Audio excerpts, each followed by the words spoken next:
Welcome to the Author's Corner with A.C. Campbell. Join us as we take a tour around the literary industry with interviews and features within and throughout the industry. And now, the show.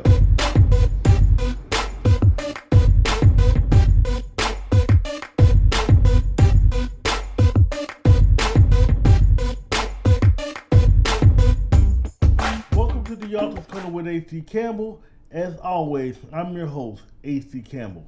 This is the season premiere, and I hope everyone had an awesome break. For the Christmas, for New Year's, and now we're knee deep in the Black History Month. We're going to go ahead with full steam ahead and keep it moving. I want to start off today's show by talking about Rayna Banks. She's a powerful poet. She's great with spoken words. She's very beautiful voice, beautiful soul. We talked about everything from her beginnings to her team to the connection she had with her team and with the people that love her poetry. We were talking about dating, which was supposed to be part of our Valentine's show, but technical difficulties had to push our season premiere back, so for that I apologize. So this week we're just going to pretend today is Valentine's Day, so we're going to talk about relationships and a few other things. But first, before we get into that, I have some good news from Hard Drive Publishing. This year we have 5 so far authors that are about to be published. The first one is Thunderheart Lion. Thunderheart Lion speaking of great poets, he is a very powerful poet. In fact, we're going to get him out there on the spoken word circuit here soon, a lot more than he thinks, because he is that good. His book, The Book of Thunder, oh my God. I'm pushing for an early March release date. We're getting some things done now with it. As soon as it's ready, I will give you that release date.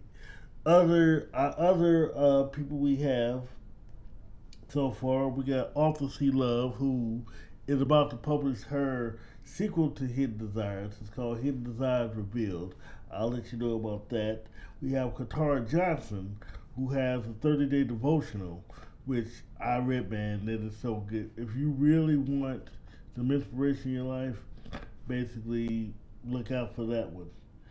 T. Williams, who's working on a book about her life. You remember I interviewed with her a few months back where she talks about starting over and just basically changing her life. She has a book coming out soon. And my man J. Elliott Howard, this will be book number, this is book number 3 for him with Hard Drive Publishing. It's called Earnest Thoughts. I thought it was going to be the third in the series because, Take a Walk with Me and Rewood and Rise is part of a series. And third in the series is yet to be written, but he wrote a side book so far called Earnest Thoughts. His son did the cover, and it is awesome. When we return, we're going to start the ball rolling with ReyDub, the Life Changer.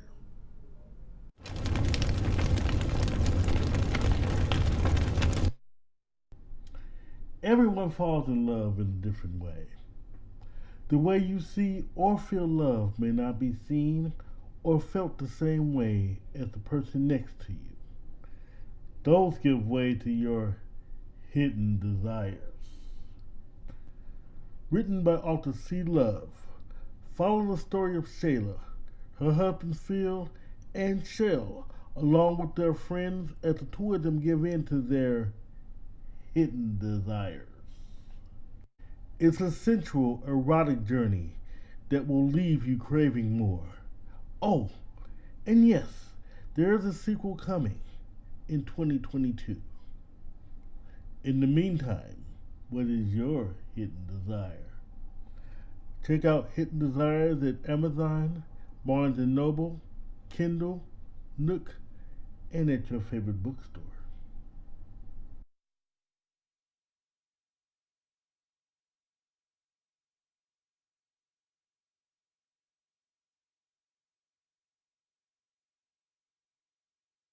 Read the timeless words of author Elliott Howard.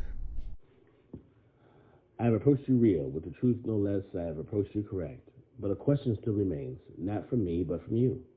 It is of interest with me what your intentions are, because sometimes your mind has the appearance of being afar. I told you I loved you from the bottom of my heart. Your actions say those feelings you also share, but your mouth is saying words that keep people unaware. Either way, it does not matter, because in time I will. Rewritten lives. Poetry that touches the cycle of life. Then read Take a Walk with Me. Poetry that takes on the concept of all the people and connections in the world. There is always a price to pay, a consequence to be rendered, a reaction to action. This reasoning is based on tangible transactions. So, what of love and relationship? After all, love is free, and relationships are symbols of love, not transactions. They are for us to have. Yes, love is free.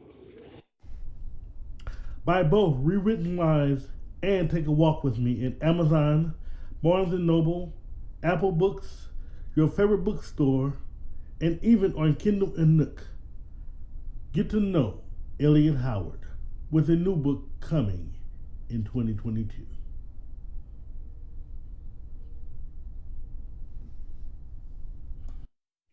When you're on the mic and you just spitting, I mean, it just, how does that feel?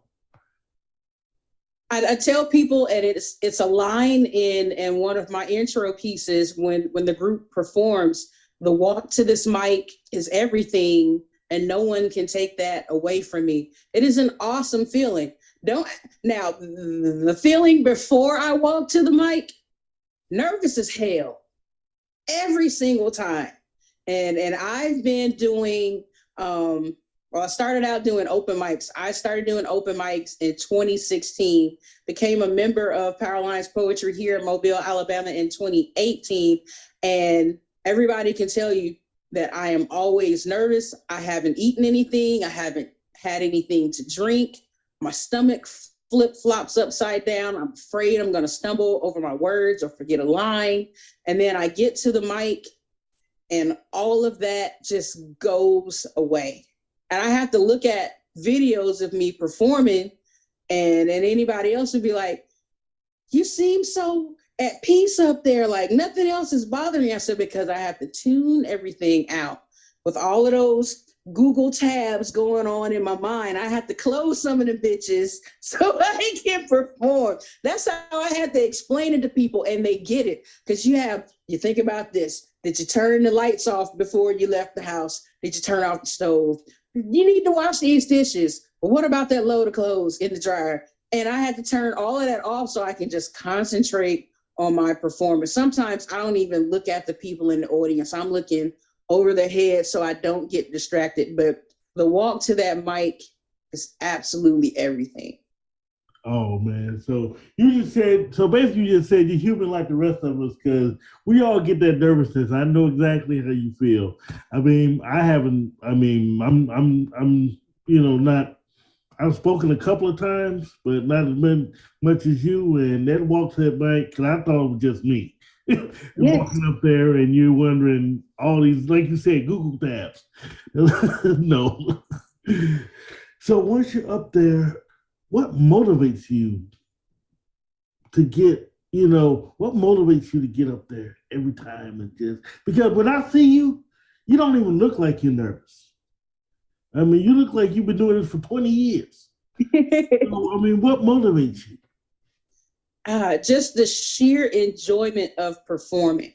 Um, it took me a while to get past the nervousness and really focus on my words and the message that I want to convey to the audience, and just the reaction from everyone once I step off the stage.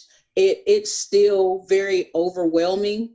Um, and I don't think I will ever grow out of how excited it makes me to hear someone say, you really ministered to me in that poem about your mom, or girl, you nasty as fuck. Why you write stuff like that? It can one end of the spectrum to the other. It is exciting to be able to share a part of my mind, my soul, my thoughts. Just it's it's a rush. It really is. Well, it's an outlet. Beautiful, beautiful. Well, I want to start there. I want to talk about all your subject matter, but first, I want to go back. What got you started in the spitting poetry? Well, I will say this. I have been writing for a couple of decades now. And I used to be in corporate America for about 10 years. So all of my favorite things that I love to do got pushed to the side because I travel like 85-90% of the year. So I didn't have time to write or the motivation to do so. I was not going to any poetry shows because at first I didn't even know that there was such a huge poetry community here in Mobile. But I lost that job. And then in 2015, 2016, I started writing again. I started looking at some of the old things that I'd written. And I've got some friends here who are spoken word artists and poets. And I kept seeing the open mics. And I told myself, I said, at first, I'm just going to go to a show because these are my friends. I want to support them.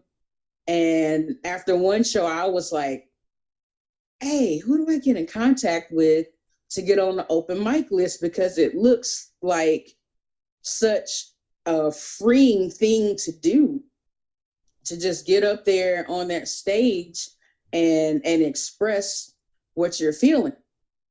And after I got off the stage the first time, one of the group members that I'm now a member of, he said, you better bring your ass back next month or I'm coming to find you. Because the audience was just looking like, oh my God, what did she just get up here on this stage and read to folks? And it's been on ever since. I have not missed any more of their shows as just an open mic person. And then there's another troupe here in Mobile. I would go to their shows and get on open mic. And still to this day, I do open mics at that particular poetry troupe show. So it felt good. I had the time to write. I had the time to explore my creative side once again. I didn't have, a career holding me back on that. And I have not stopped since. Well, I can't because of being in the group. And they were like, hey, you're going to be in this group, instead of, hey, would you like to join us? It was kind of like a Debo thing. You gonna do this poetry. It was never a thought of, well, just let us know if you want to be a part, but here's the invitation. There wasn't none of that. It was, yeah, you want us now. So now we're finna haze you.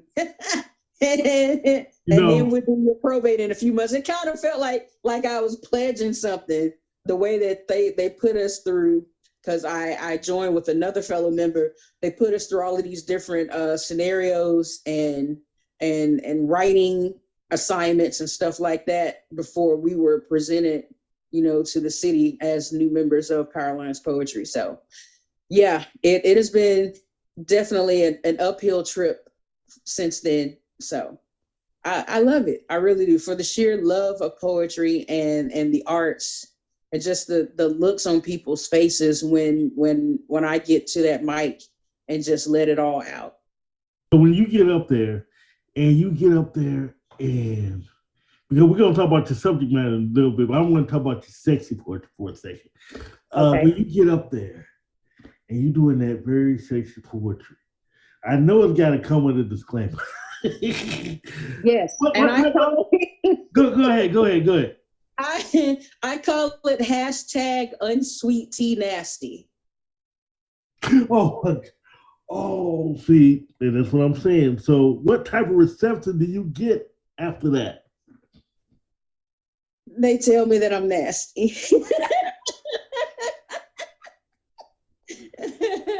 You see, I'm trying not to be like a mutual friend of ours, but I'm sorry, but yeah. And you know the mutual friend I'm talking about. We'll talk about that later. But anyway. But yes, I do. I actually love the dance poetry. I love all of your poetry. So getting off of that, let's talk about what are the subject matters that you do like to, Rayna, that you like to talk about. sex. Go ahead. The floor is yours. Go ahead. But yeah, I do try to focus on a lot of different things. It basically depends on what I'm going through at the moment. I try not to do anything that's too depressing. Like the last couple of years haven't been the best, and I've had severe writer's block, even for certain things that our group was doing. Like one thing, there's a museum here that has a Gordon Parks exhibit. Ooh. And they have all of the different pictures that he's taken during, the 50s and the 60s. And a lot of those pictures were taken right here in Mobile. Ooh. So they had an exhibit, and I think it's still going on now. And they asked for my troupe to select a picture and write a poem on it and film it for a documentary. Well, that was during the midst of the pandemic last year. And I was so afraid of being out and around people and getting sick because people were dropping like flies. The vaccines weren't out yet. And my mind just could not focus. I had a severe writer's block to the point where I never wrote a poem for the exhibit. And I wish I had, because Gordon Parks was a very talented photographer. Very. And there are some beautiful photographs in that exhibit. But I'm going to have to send you the link to the documentary. It's about 45 minutes long. And they go along the parts of downtown Mobile where some of those pictures were actually taken. Mm-hmm. And they actually have an old colored entrance sign from the Sanger Theater on the exhibit, the actual sign. And it is so profound. So as far as subject matter, like I said, it depends on what I'm going through. I do write a lot of lovey-dovey type poems. If I have time to perform one, I'll probably perform the one that I entitled Plenty of Fish. Yes, it is kind of lovey-dovey. I mean, I hate to debo you now, but you will be doing that one before this So it varies. And then, my poetry troupe has a show called Code Red every summer. And that's the nasty erotica show. So yeah, so a lot of erotica poems, love poems, social awareness poems. I've got so many things that I started on in the midst of my writer's block that I need to go back to and finish. It depends. There's a poem that I've got to write about the technician who calmed me down while I was getting my very first mammogram, and I'm going to title it An Ode to Miss Beverly, and I'm going to frame it and take a copy of it to the doctor's office for her to have. Yeah, beautiful. Actually, I'm going to ask you a serious question. Yeah, how have you been How have you been doing this during the pandemic? Have you been doing many shows during the pandemic? I've seen you on and off, but and I know you've been doing the social distancing, but how has it been since the pandemic? Well, at some point last year, we were just so fed up with not being able to perform that we started doing virtual shows at the Alabama Contemporary Art Center in downtown Mobile, where I think we had it opened for 10 people to come in, and everything else was virtual, and you could watch it on Facebook Live. But we did a couple of those last year, and I think it was in June of last year when we had our first audience show for the Code Red show, and we sold out. Social distancing was being observed. We even had red masks for everybody if they didn't have their own mask. But it was amazing. It felt so good to be back in front of an audience. And I was just, oh man, it was so hype. It was such an amazing show. So the other poetry troupe here in Mobile, Black on Black Rhymes, they have shows every second Saturday, and they have it opened up to maybe about 10 or 15 people that can come in, and then it's streamed on Instagram and Facebook. And then they set it up later to put it on YouTube. So I've done a lot of virtual shows, but it's nothing like having an audience. Beautiful, beautiful. Well, I'm going to tell you this. I know I've already asked you this question, but I'm just going to tell you what I observed. Okay. Every you send me videos, whatever, I'm listening to how the audience is just clapping and just loving everything.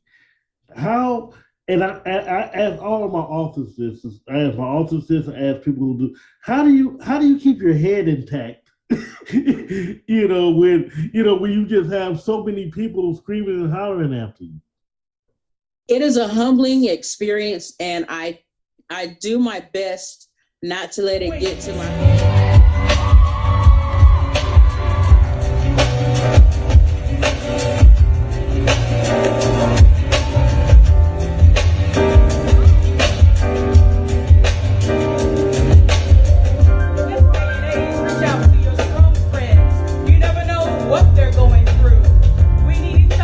Much more than you know. So when I glow, you glow.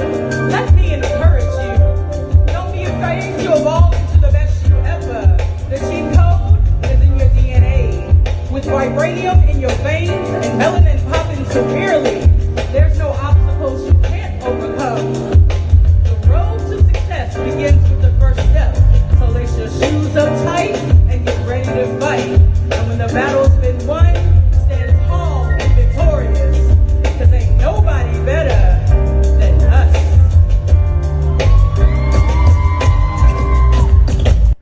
Let's get to know author H.D. Campbell again for the first time. How to Lose a Black Woman, now in its second printing. Follow Bruce Williams' search for love with a few complications along the way. Late Murder at 10. Meet investigative reporter Mark Alexander as he returns to his roots after an on-air mass shooting leaves a controversial news anchor dead. Tempestra. Follow a woman fight through hell for the love of her loyal husband in his first paranormal romance. You can buy his books on Amazon, Barnes & Noble, Apple Books, Kindle, Nook, your favorite bookstore, and more.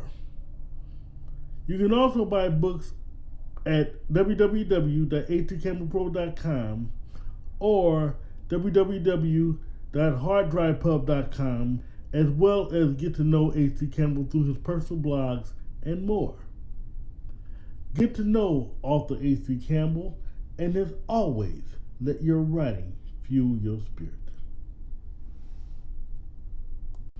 You can now check out past Authors Corner episodes on our media page at www.htcampbellmedia.com, where you will get news, features, blogs, book reviews, and updates from our sponsors. That's www.htcampbellmedia.com. Have you seen The Author's Corner with H.D. Campbell? It's the best show you're not watching. Every week we have authors, editors, artists, and others from various industries. There are 3 ways to watch Author's Corner, primarily on our YouTube channel, HD Television, on our HD Television Facebook page, and on our media page at www.hdcampbellmedia.com. It's The Author's Corner with H.D. Campbell. Check it out weekly. And as always, let your writing fuel your spirit. And God bless you. To where I got what I call the expanded cranium syndrome. I do my best not to do that, because the moment I get the big head and I get up on stage, yeah, I'm ReyDub, the life changer. I'm the best poet in this motherfucker. And you get to the mic and forget your poem. Right. Real quick. So I don't play that. I'm almost in tears when someone comes up to me and they're like, oh my God, I just really enjoy all of your work.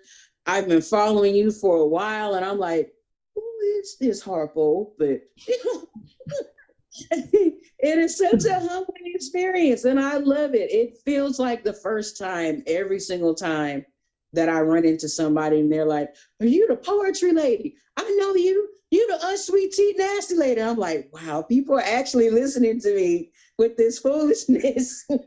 Oh no, it's not foolishness at all. Trust me. But when I watch it, it's more. It is not foolishness at all. Trust me. So, how many people are in your troupe? There are 8 of us. And do each of you guys like contribute? Are you guys kind of like?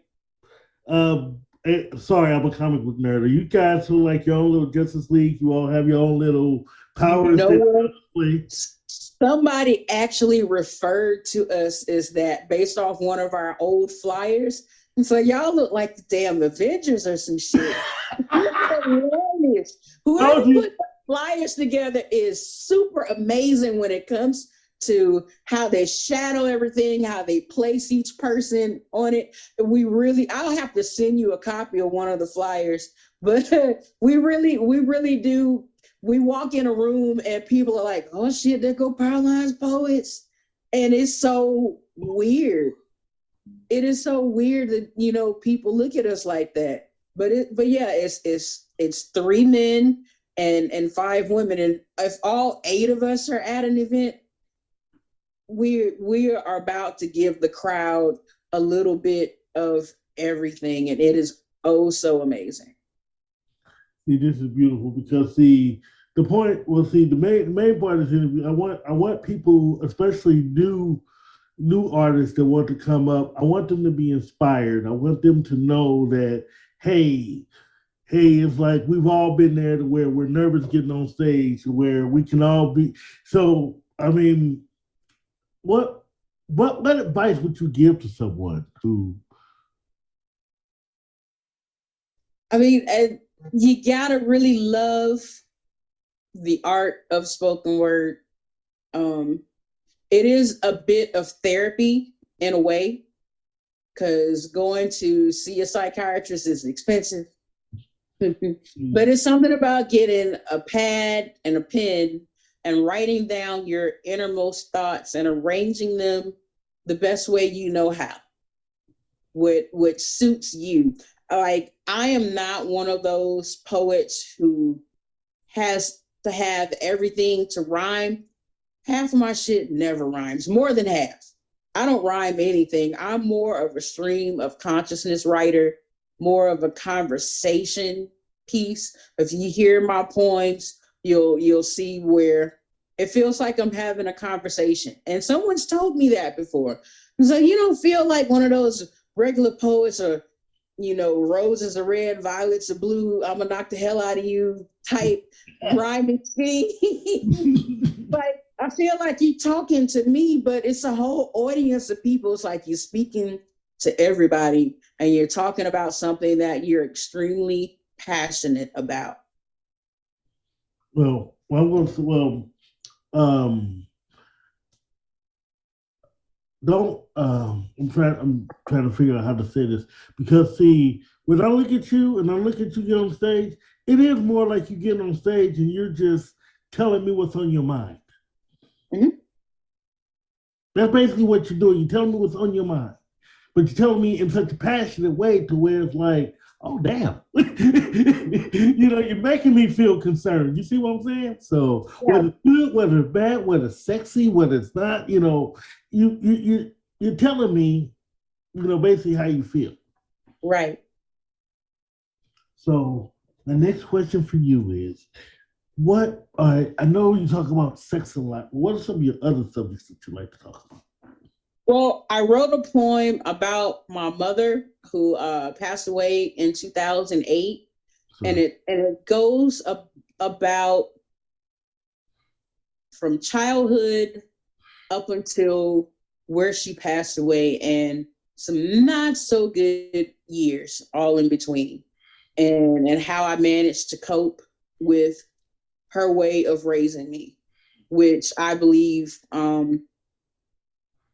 is basically one of those vicious family cycles that's hard to break, because hurt people because they don't know any other way, and they think that's how you show love because that's how love was shown to them. And all the unanswered questions, and there's a lot of anger and sadness and happiness all wrapped into one poem that I have yet to this day memorize. Every time I perform that piece, I'm reading it from my phone because my brain somehow won't let me memorize it when I just need to go through the motions and get it memorized so that I can just spit it freely, but it's painful. And I think that's my block with that particular piece. I've written some uplifting pieces as a race of melanated people, and I wrote a Kwanzaa piece for a Kwanzaa program a couple of years ago. Like I said, write about love. I actually wrote an anti-bullying poem for a program that we participated in. And as someone who was bullied in school for being dark-skinned, for being overweight, for being nerdy, that talk white bullshit you heard back in the day, wearing glasses, you name it, I had everything to be bullied about, and being able to rise above that, it's a very powerful piece. And I've got a poetry friend of mine, Bugsy Calhoun, who's in Columbia, South Carolina, who always gives me good writing prompts. And there's one particular poem called Pen Hits the Floor, because that was the name of the prompt that seems to be a crowd favorite over the last couple of years. I had a police officer ask me about performing at domestic violence rally back in April a few years ago. And I was pretty interested. He was like, I really like this poem. And I set it up in the form of a prayer, and threw the line about when my pen hits the floor in there. And I read it back to Bugsy, and he was like, how did you come up with this? I don't know. It's just the thoughts and the words come to me, and I just put it together. And I pray that writing blocks stay as far away from me as possible, because there's like 6 or 7 poems at least that I need to go back to once the pandemic started. I need to go back to and attempt to finish them. Well, my next question for you is, how do poems actually come to you? I know, not as far as subject matter, but you're laying in bed and there's a poem, or you're driving and there's a poem. What do you do when inspiration just hits you? I go to the voice recorder and I speak whatever line that just popped into my head, or if I'm, stationary somewhere, I'll grab a pen and a notepad and I'll write that down. And then I build the poem around that particular line or that thought. Beautiful, beautiful. And then what makes you how did they get to the point where it's like, you know what? This is dope. I'm going to get on stage and kill this one. I know, right? I have to revise my words, 11 times before I'm really satisfied with them. And I'm usually backwards. Some people say they come up with the title first and then write the poem. I am the other way around. So I get the poem done and I'm like, oh crap, this poem didn't have a title. And I actually have a poem that I have yet to put a title on. So when I get up to perform it, I always ask the audience, what title should I do for this? Let me know, after the show or after I step off the stage, what do you think this poem should be titled? And I still haven't glued a title to it yet. Have you guys done anything beyond Mobile? Let's see. I've performed along the Gulf Coast. I've actually done a little performing in Gulfport, Mississippi, which is about 60 miles from here. But I have not started performing anywhere else as of yet. I'm hoping that this pandemic gets under some sort of control where we can actually go on tour and get booked for some shows. I did perform in Birmingham once. I did. I was the sacrificial lamb for an all-female slam. I was deboed into being the sacrificial lamb when all I was doing was being a spectator. Shout out to Bugsy Calhoun for sacrificing me. I was not going up there for that, but things happen. Well, I want to come back full circle again. I want to talk about poetry again. So, what fuels that poetry?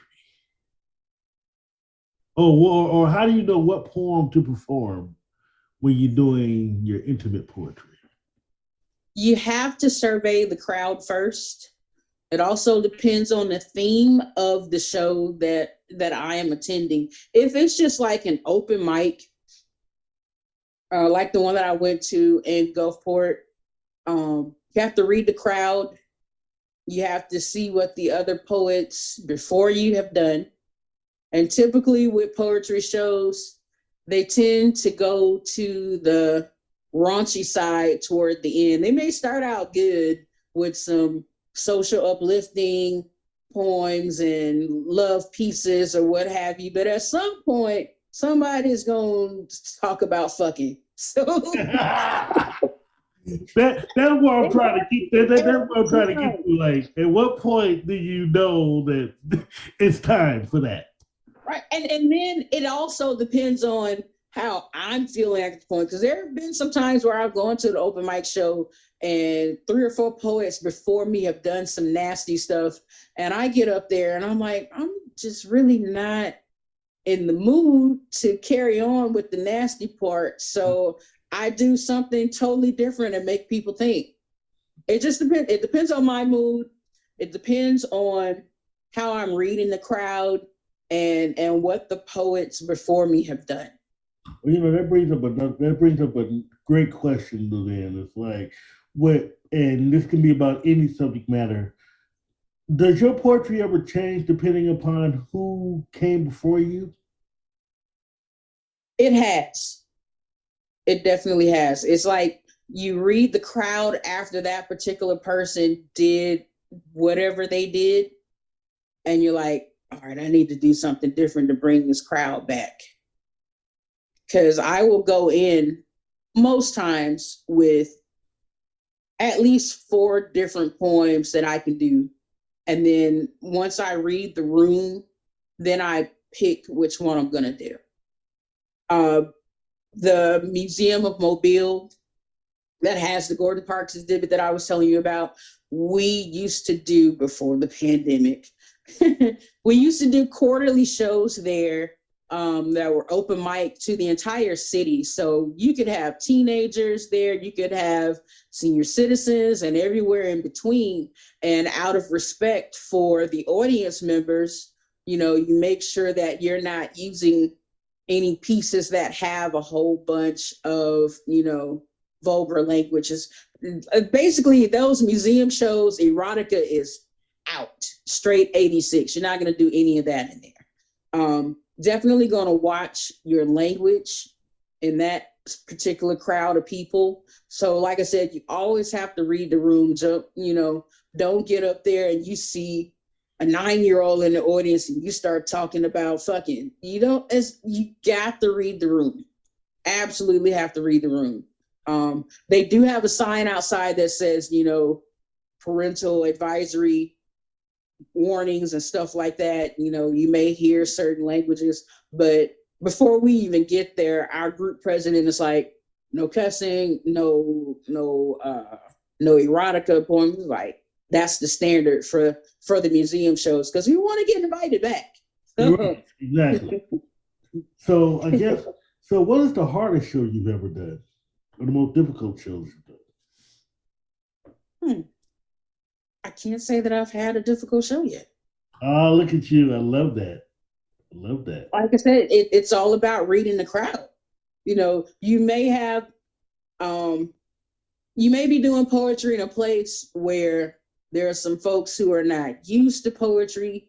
No one's told them, hey, when the person is performing, you need to respect the mic. As my boy Huggy Bear says, you got to respect the mic.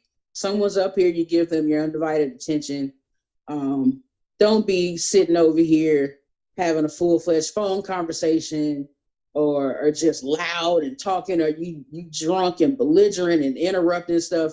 And I really hate when those kinds of things happen, but you have to keep performing no matter what's going on with But you mean you actually the crowd over here. But you actually do have rude people on the phone or having conversations while you're talking? I am Technicolor personified, painting a story in verse, pulling asses to edges of seats, ever so anxious to see what the end gonna be, drawing pain, love, sex, and laughter right before your very eyes see. My life ain't always jokes or funny memes, because I'm human. A chocolate monsoonacane of organized chaos. My hurt bleeds all over paper before sunlight when my brain won't let me slumber.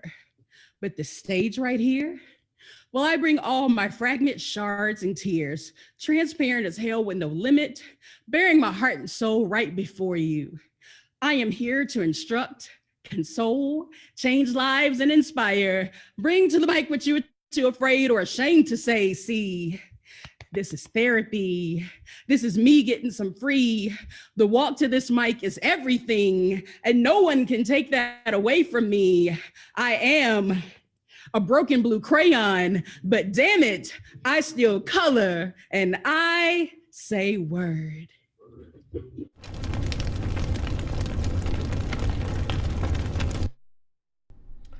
Everyone falls in love in a different way. The way you see or feel love may not be seen or felt the same way as the person next to you. Those give way to your hidden desires. Written by author C. Love, follow the story of Shayla, her husband Phil, and Shell, along with their friends as the two of them give in to their hidden desires. It's a sensual, erotic journey that will leave you craving more. Oh, and yes, there is a sequel coming in 2022. In the meantime, what is your hidden desire? Check out Hidden Desires at Amazon, Barnes & Noble, Kindle, Nook, and at your favorite bookstore. Check out our website at www.hccampbellpro.com for AC Campbell's books, services, blogs, and more. That's www.hccampbellpro.com. Let's get to know author AC Campbell again for the first time. How to Lose a Black Woman, now in its second printing. Follow Bruce Williams' search for love with a few complications along the way. Late Murder at 10. Meet investigative reporter Mark Alexander as he returns to his roots after an on-air mass shooting leaves a controversial news anchor dead. Tempestra. Follow a woman fight through hell for the love of her loyal husband in his first paranormal romance. You can buy his books on Amazon, Barnes & Noble, Apple Books, Kindle, Nook, your favorite bookstore, and more. You can also buy books at www.hccampbellpro.com or www.harddrivepub.com, as well as get to know H.C. Campbell through his personal blogs and more. Get to know author H.C. Campbell, and as always, let your writing fuel your spirit. Mm-hmm. So what? Like I said, it depends on the people who are there. You know, you can have a show and it's at a certain venue where somebody is used to coming in on a certain night and they're used to just hearing music and laughing and joking and carrying on. But then they see poetry, they don't know that there's a certain behavior that you have to run a poetry show. You know, every once in a while we may stop and say, hey, you know, we're trying to perform here. Can you take this phone call out here? But then it's kind of scary the way that you have to talk to certain grown people and be afraid of their reaction. You know, I'll personally say I was enjoying poetry one night and this friend of mine had his lady there with him, and this drunk guy in the section behind us was tapping her on the shoulder and trying to holler at her and say, I'm better than that nigga you here with. And I was like, is this really going on? Doing a poetry show? I went off on this dude. I don't even know him. And he was telling me, this ain't got nothing to do. I say, I'm trying to enjoy a show here. Thank you. Who the fuck is you? I went off. And I literally said, security, come get this bitch. Before I knew it, and my friend was like, Rayna, come. I said, no, I'm sick of this motherfucker. Mm-hmm. They carted him out the door. Well, and then his friends were looking at me like they wanted some of this. I'm like, you can get some too. I'm trying to hear the stage and y'all back here on this bullshit. Right. He messing with this woman and she done told him to leave her alone. You just never know who's in the crowd. He was rude. And my guy friend had told him, hey man, this is my lady. I need you to back up off. We're trying to enjoy the show. He didn't listen to either one of them. Wow. And I have had enough. I didn't care about how he was going to retaliate. What I needed him to know was he needed to get the fuck out. You messed up my vibe. Mess with her. You messed up the bitch that killed my vibe. Right.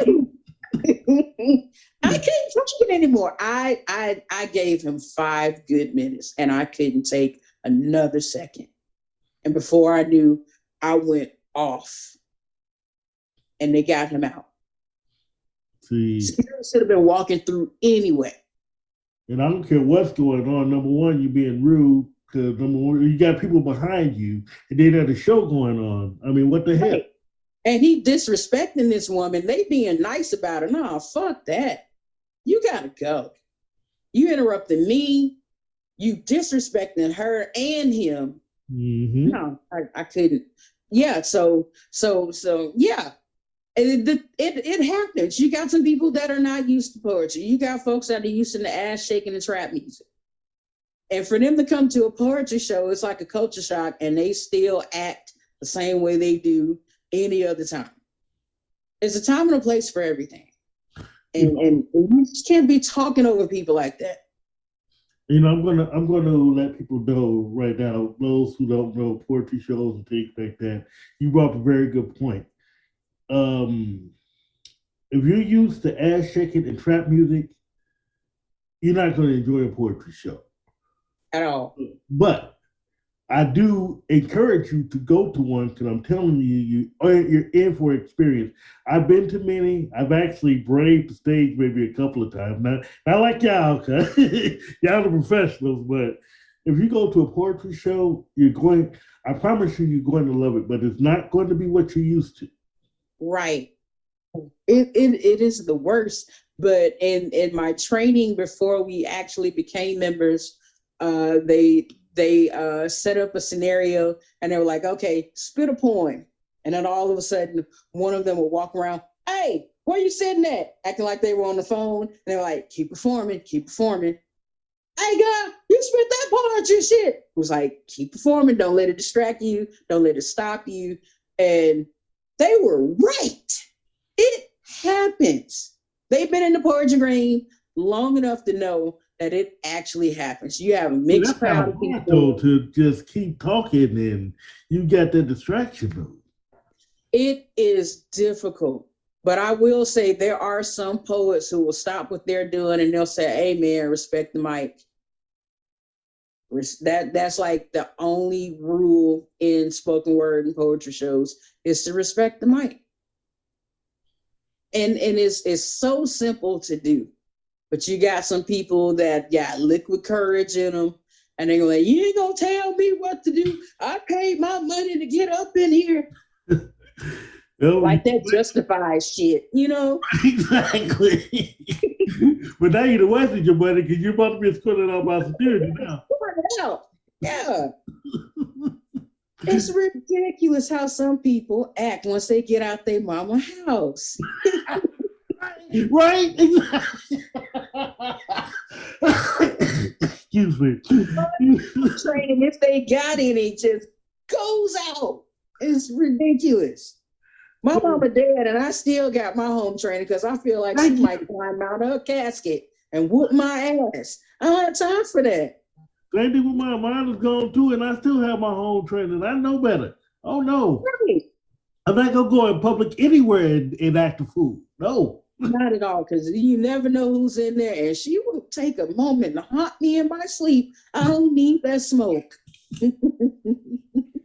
I love that. I love that. So, have you ever thought about writing a book or anything, or putting your poetry together? Eventually. I don't think that I have enough at this point to fill a book.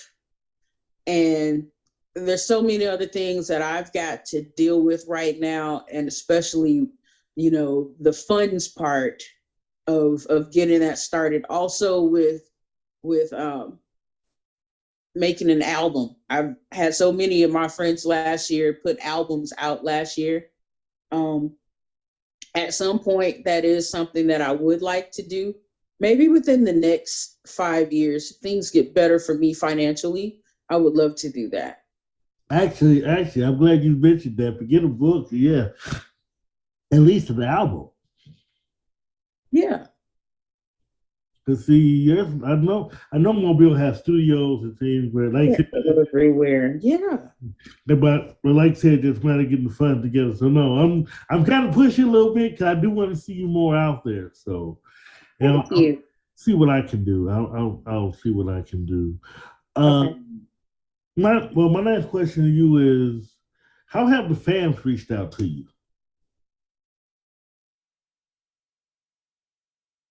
That's so weird to think about.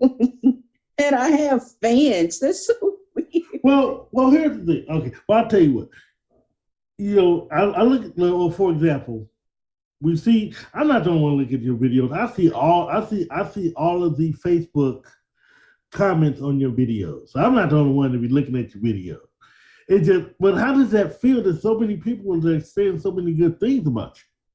Hey, you see me blushing over here. That's how I feel. It's so weird that I still have to get used to that. Where people like, oh yeah, but when are you performing? Somebody just today at the hair salon said, I'm gonna surprise you one time and come to one of your shows. I just need to find out when your next shows are. So I was like, I will inbox you the flyer with all of our shows for the rest of the year. I promise you I will. And I did before she even pulled out of the parking lot. I sent her the flyer. But you know, I'm gonna pick on you for a second because you're like the rest of us. You know, those of us who perform or have books and things like that. We think, yeah, I'll just talk to the 5 fans that you have. And you got more than 5 fans. We all think we only got just those 5 fans. No. It's like that meme that said to the 10 people who like all my posts, what y'all want from the gas station? Thank you, exactly. And we know good and well we got more than 10 people looking at us. Nope. Did not get off that easily. I mean, it's got to feel good that, well, I shouldn't call them fans, but I guess it should feel so good that you got so many people that just love you and what you do. It's so overwhelming and exciting and scary at the same time. I don't want to fail them or disappoint them. So I try to bring so much to the stage that people can relate to. You can laugh, you can cry, you can think, and go set somebody down after you get home. I want to be able to do all of that. And it's such an expressive way to just get on the stage every time. And I'm like, these are my words that I put together this is what I was thinking about. And hi, my name is ReyDub, the Life Changer, and I'm about to share these things with you. Actually, that's gonna be my next question. How did you get? Well, I already know where ReyDub came from. But where did ReyDub, the Life Changer, come from? Uh-oh. Okay, so once upon a time, story time. Once upon a time, I was at a Mardi Gras ball and we were having some great drinks. And somehow someone caught me on camera. Somebody said, Rayna, what you said?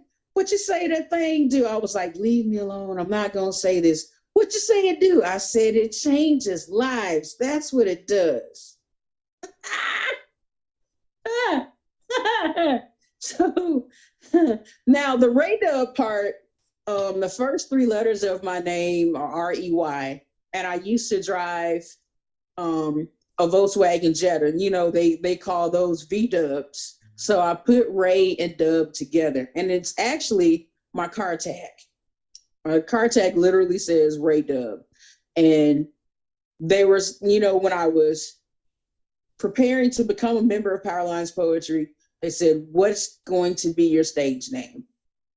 And at first I was like, okay, I know I want ReyDub to be in it, but I kept fighting off the part about the life changer until I was like, I can't come up with anything else. Maybe this is what it should be. And ReyDub, the Life Changer, was created in 2018. So I like to tell people that my poetry can change lives.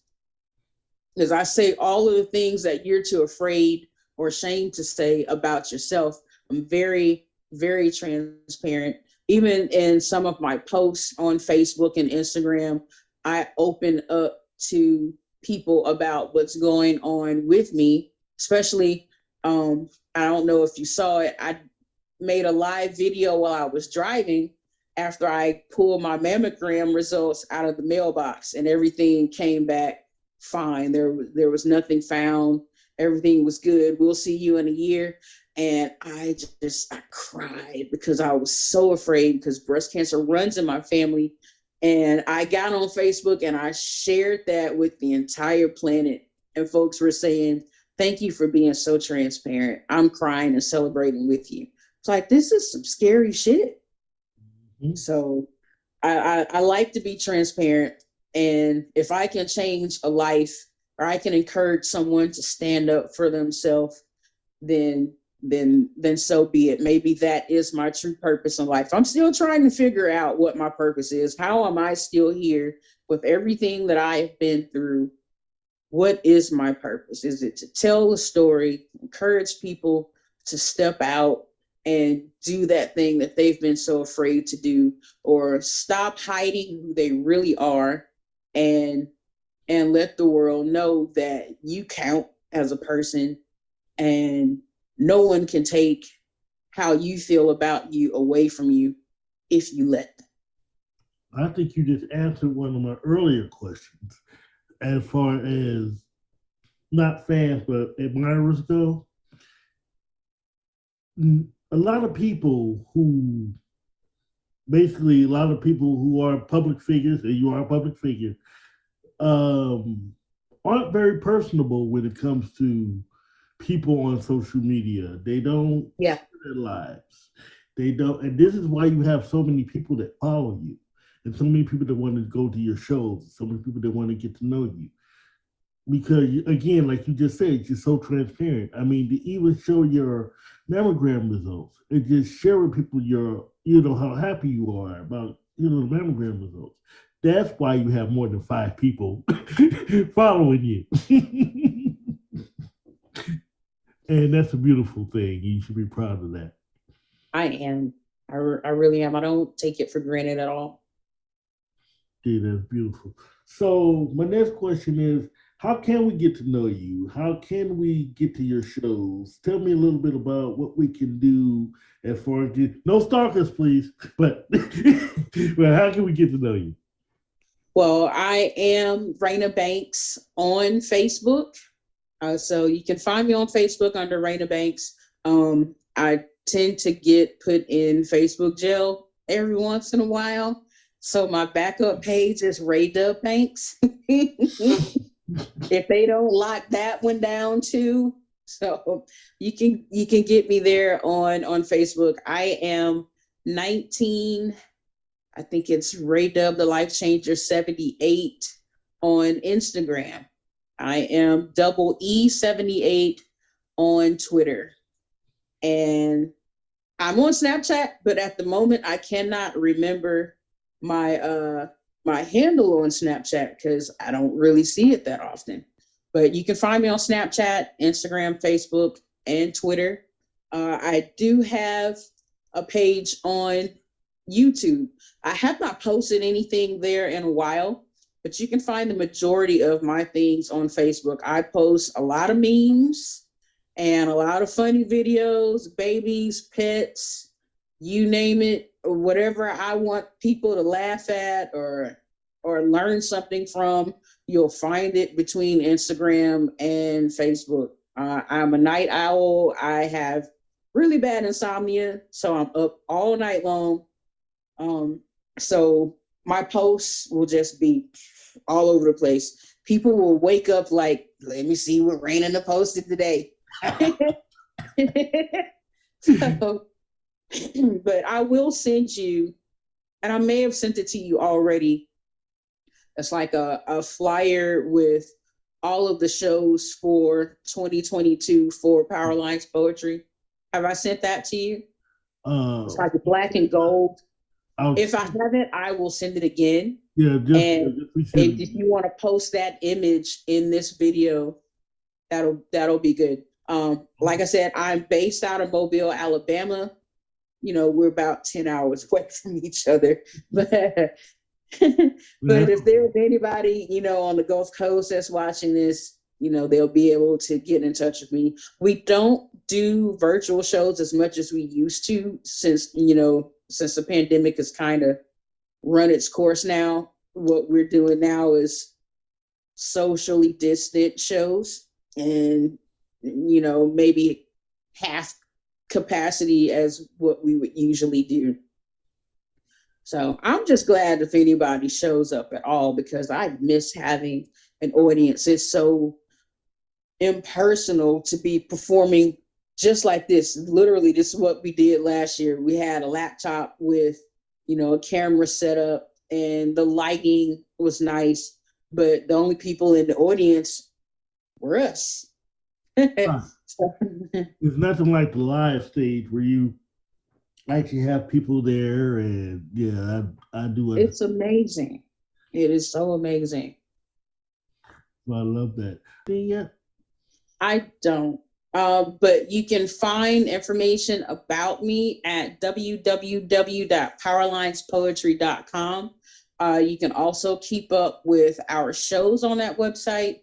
And there is a bio for each member of the group on that page as well. Awesome. So, but that actually is not a question. I have a certain request of you. Okay. You had mentioned a poem earlier. I did. I was wondering if you could indulge us. Okay. It's called, let me sit up a little bit. It's called Plenty of Fish.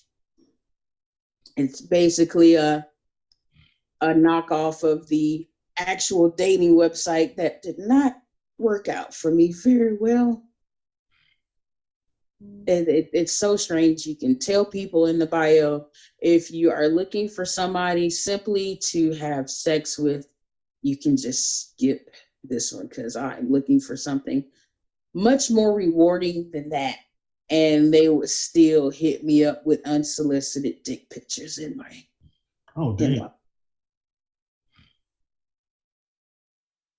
I'm like, yeah, show me how you really feel. So I ended up just not doing anything with dating sites anymore because I'd either get the one who's only looking for sex or I would get the guy that's incarcerated. And I'm like, how the hell do y'all get phones? that I never understood. I never understood. And that is like, well, number one, I would be kind of concerned with getting out before I start dating. Anyway, if I was, I'm not that desperate for a man. I like my men free, sir. right, No, thank you, Lisa. never go on a date. You in there? Oh, that's a whole nother story. I won't even go to. It was so depressing after the third jailbird messaging me. I was like, all right, this is it. I've had it. How many guys from jail have you been contacting you? Man, way too many. One is too many. Too many. They would just hit my inbox up like I was going to give them a chance. I know there are some people who are into that. I know someone who was married to a man in prison. I don't know when he's getting out. But I just don't.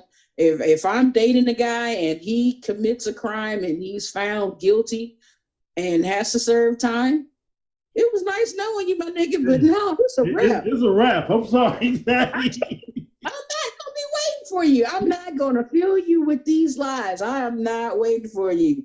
And don't be going on about how these hoes ain't loyal. You can't do crimes. You ain't loyal to the streets. No, son. What do you know? I'm loyal to a fault. If you wrong and you know you're wrong, there's nothing else we can do. I'm not about to entertain that. Look, That's too much. That's too much of a hardship. I have my limits. right. But if you really did do something, I know you need somebody to stand by your side, and that woman is your mama. Exactly. I can't. I don't have that kind of patience. You're gonna be locked away for 10, 15 years? My sex habit can't handle that. I'm about to say, what am I gonna do for 10 to 15 years? I don't even know if they still do conjugal visits, but I don't think I can concentrate. No, I don't. See, I don't know either. That's the whole thing. It's like, I can. I like my being free. I like to be able to make a phone call at 10 and you here at 11. You thank you. do that if you locked up. I can't. Well, I gotta go though, for real. But lights out. The lights about to go out. Exactly. No, I understand. Trust me. But your time is coming. Don't worry about that. Your time is coming. If I'm flirting with you, somebody's out there ready to flirt with you too. I appreciate that. But yeah, this poem is called Plenty of Fish. I wish you the best, but the best is me. Of all the shots I've taken, they've either been laughed at, ignored. Oh boy, give me a moment. They've either been laughed at, ignored, rejected, or lied to spare my feelings. How dare I pull a hall pass out of the friend zone, huh? I was just trying to show my interest. No one can read minds, no matter how much psych is charged per minute. Now, I don't have much time, so please hear me out. My name? Well, that's not important, but what you should know now is I am already the queen your life has been missing. You just didn't know how colorful and amazing I really am. And I've got way too much love to give to let this rest on a shelf. Now, they say closed mouths don't get fed, but I've been starving for what seems like an eternity in this desert. My spiritual flesh is famished. My heart fears its last beat. But you, my dear, well, you are a caravan to my rescue with unlimited servings of compassion and adoration. You know how it feels to be abandoned and heartbroken, like all the air has been sucked from your lungs. A fish flapping on the shore, desperately trying to find its way back to the sea so I can stake my claim among the plenty. My name? Well, that's not important. But what you should know now is I'm already the queen your life has been missing. And I have a story to tell. Once upon a time, you met me. You felt your life changing the moment my voice tickled your tympanic membranes. The vibrations rippled throughout your soul, announcing its temporary departure to mingle with mine. Might as well get familiar, because we ain't going nowhere. And I promise my kisses taste like Wakanda forever, infused with set it off. So allow me to formally introduce myself. Hi, my name is Rayna. And of all the shots I've taken, I pray you're the last. And that's plenty of fish. I love that.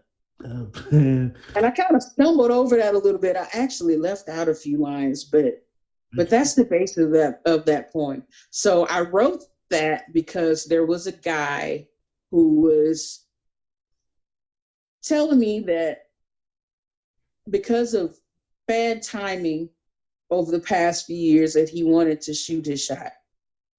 And I thought about all the times that I've shot mine, and just like the poem says, you know, I had guys that laughed me off or say, I'm not looking for a relationship right now, or that's cute, or just ghosted me because they were like, I don't know how to react to this, you know, not be an adult and use your words and just say, hey, I can even deal with, I'm just not interested in you. At least say something. Be honest with me, even if it might hurt my feelings. I just want to know. It is what it is. So at one point I was like, fuck this. I'm not shooting my shot no more. And I haven't. I'm like, if a guy really wants to be with me, then he needs to say something to me and make his interest known, and not just be a whole bunch of words, and show action for everything that he's saying. Don't, you know, blow smoke up my ass and try to get me for what you really want. And you don't want a relationship from the beginning. Just be honest with me. You never know what kind of mood I might be in, and you say, I'm just looking for somebody to fuck on a certain day. Hell, me too. Why not? But for the majority of the time for me, I am really looking for a serious lock it down relationship. I want all the intimacy, all the corny jokes, all the hard times, all the good times, and all the communication, all the understanding and compassion. I'm looking for all of that. And I seem to just run into guys who look at all of this ass and everything to them is sexual, and they don't see me for anything else. But I appreciate them being honest instead of lying about being in a relationship with me. And once they get what they want, after I've opened up to them, then they're gone. No, Tell them from the beginning, hey, I'm not looking for anything serious with you. I just want casual relations, and be honest with me and give me the choice. Don't, you know, force me into something to get what you want and you be selfish and mistreat me, because then I got to cut you. Exactly. But my thing is, no one's interested in conversation, dinners, walks, you know, just going out, watching you perform. I mean, the simple things, simple dates. No one does that anymore. I don't think they understand simple, even though they're simple minded. But it's unfortunate with the pandemic, and it's so weird. I tell people in 2019, I said, man, 2020, I'm gonna get out here and I'm gonna get found, or I'm gonna find me a boyfriend. And then the pandemic hit. And then you're locked in the house for months on end, looking crazy. And now I'm scared to go out because I don't want to get sick. Because you never know who's got what, whichever version of this shit anybody's got. It mutates on a daily basis. And the extent of my time is leaving out of the house, are picking up grocery orders, or curbside pickup at a restaurant, or on Thursdays I get my hair done. So my mask is on the entire time. And then I came right back home today because I didn't have anything else to do. The weather's about to turn bad here. I knew it was weird if it's 71 in February. So there's tornado warnings all evening long, and it was raining a little bit before I set everything up for this. So I'm afraid to go out We're snowed in because here, so I understand. you don't want to get sick. So you don't go out, you don't meet anybody. You hang in the same circles, you're only seeing the same people every time. And I'm already friend zone with them niggas, so I gotta meet some new niggas. Man, so Exactly. And that's why I shy away from a lot of guys once I'm around them a good 25, 30 minutes. I can already figure out what their angle is. mm-hmm. And the moment that I ask them, you know, are you with somebody? Does somebody claim you in the streets that you don't know about? Do you have any drama in your life? Is your wife married? Right, exactly. Because some of these Negroes will hide a whole family and a whole relationship and just mess it up for everybody. And it is rough out here. And I'm at the point now where I'm like, I'm just gonna die alone. And somebody was like, you shouldn't say that. I'm like, look at what I have to select from here. And look at what my body attracts. It attracts all the wrong people. Some of them don't even take time to really get to know me. They're just staring at curves and thinking about all of the things that they want to do to me. And then the moment that I express to them, that's not going to happen, they fall off. I know that's doing me a favor, but it hurts at the same time that that's what the majority of the guys that I meet see me for. They automatically assume because I'm heavy set that I have low self-esteem. I'll accept anything that comes my way, and that is certainly not the case. But can I say something totally honestly though? This is very honest. I look at you and know you're not like that. I know that you I mean, number one, you spit well, you're a poet. So basically you have all the self-esteem in the world. So it's like I don't understand why guys still look at you like that. It's just a Southern thing. I don't get it. I don't get it. I can travel just about anywhere else and probably meet somebody totally different. If they really take the time to get to know me, they'll know that it is so much more to me than just my body. I try to avoid the chubby chasers at all costs because they are out here. And I asked this one guy in particular some years back. I said, do you like me because I'm a big girl? And he was like, no. I said, do you have a thing for big girls? He said, no. I have a thing for smart and funny women who I can hold a conversation with. You just so happen to be a big girl. And I like that. You know, I just have to find more people that think the same way because I'm friend zoned with him. Well, see, the whole thing is that's one of the biggest things because it's like,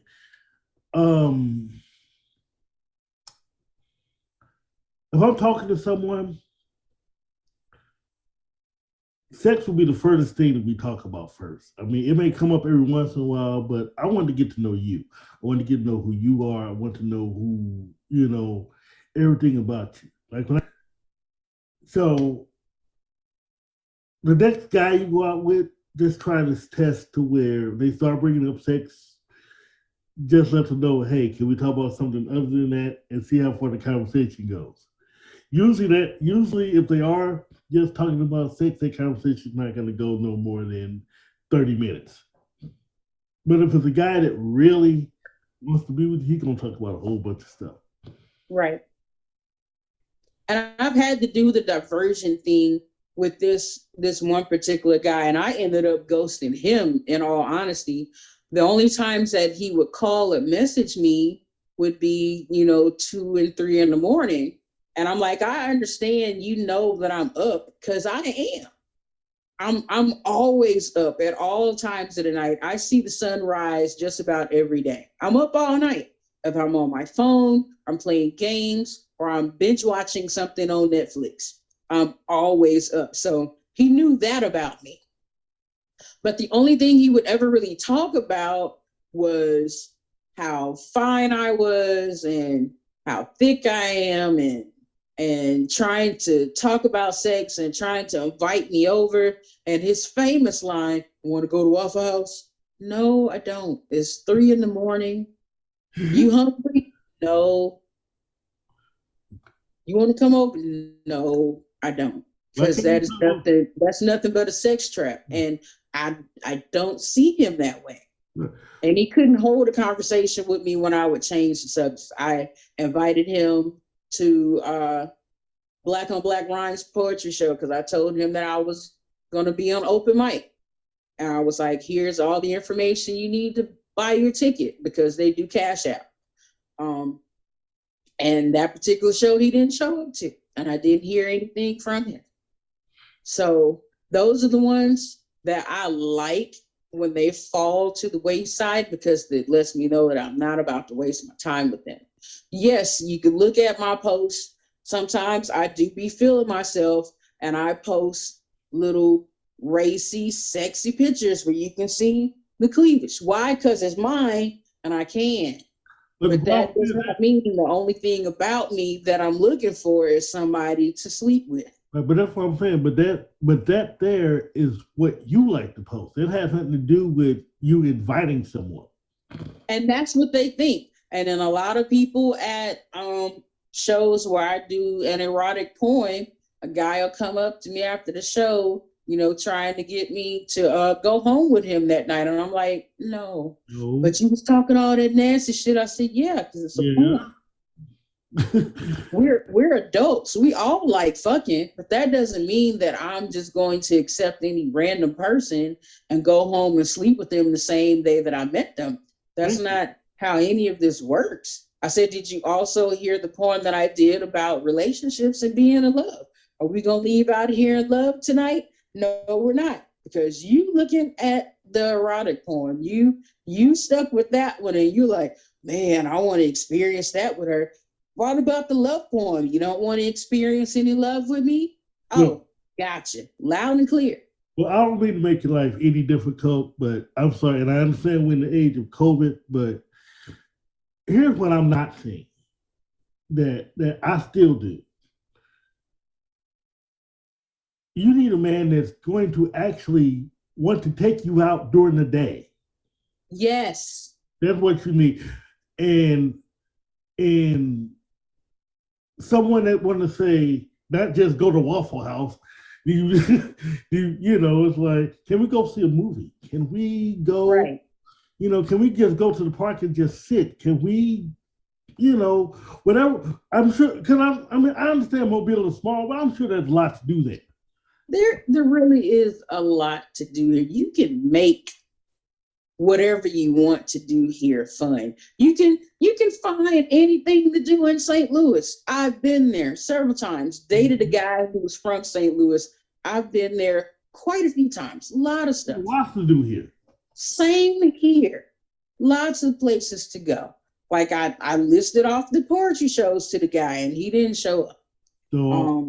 So I can't even go to the poetry shows. But yet I can always talk about taking you to bed or doing this and doing That's all. And the funny part, those couple of months ago when he kept asking if I wanted to go to Waffle House at 3 in the morning, the majority of the ones here in Mobile are takeout only.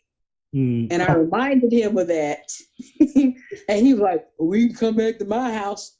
No. But you know what? He ain't dumb. I think he knew that they were all takeout only. He wasn't dumb. He was just thinking you were not that bright to not know. No, it's way too many Waffle Houses here in Mobile. When you pass by them, they got that big ass yellow sign that says carry out only. I think some of them have lifted that since then, but those nights, all of them are takeout only. You can't even, the only thing you can do is sit there in them chairs up against the wall, and at some point you would give them your order and your phone number and go sit in your car and wait for them to call you when the food was ready. But no, I knew what he was up to, and I wasn't about to get out of my comfy bed at 3 a.m. to meet him. I'll tell you something. I'll tell you something else too to kind of watch out for as far as a potential mate. It's cool to go out and do things, but find you someone that you can count on when your car breaks down, or when something's wrong in your house and you really need help, like a pipe burst, or somebody that will at least, even if they don't know how to fix the problem, they can at least assist you somehow. Right.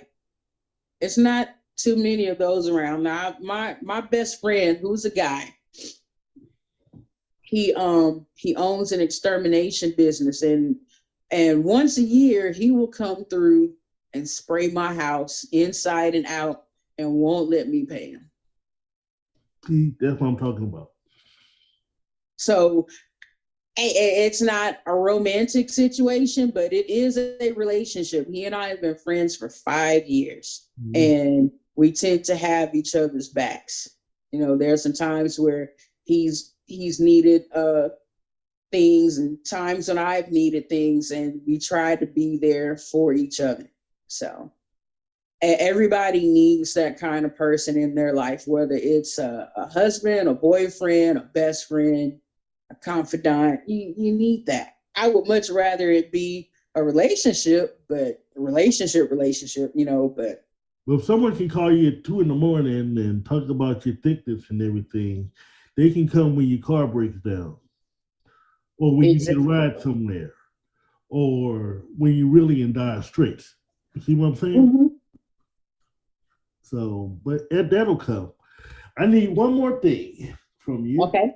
For this interview. I always give my people the final word to say words of wisdom. Words of wisdom, anything they want to say, the floor is yours. In this day and age, reach out to your strong friends.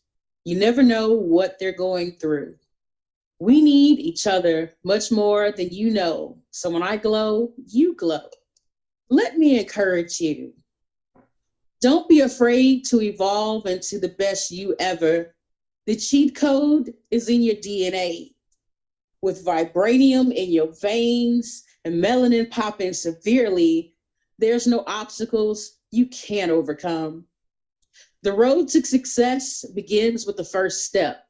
So lace your shoes up tight and be ready to fight.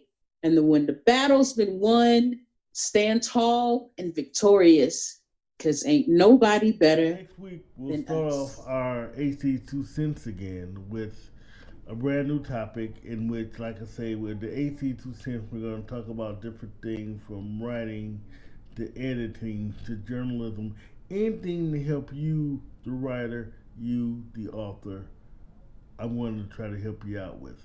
Also, too, if you have any topics that you want to ask about or that you want me to discuss, just drop me a line at atcamel3@msn.com, or you can always hit me on my social media on Facebook, Twitter, so forth and so forth. So, that's the Author's Corner. Thank you for definitely tuning in and always being a loyal viewer. Peace, love, and as always, let your writing fuel your spirit, and God bless. You're watching an HD television production. HD television is on the air.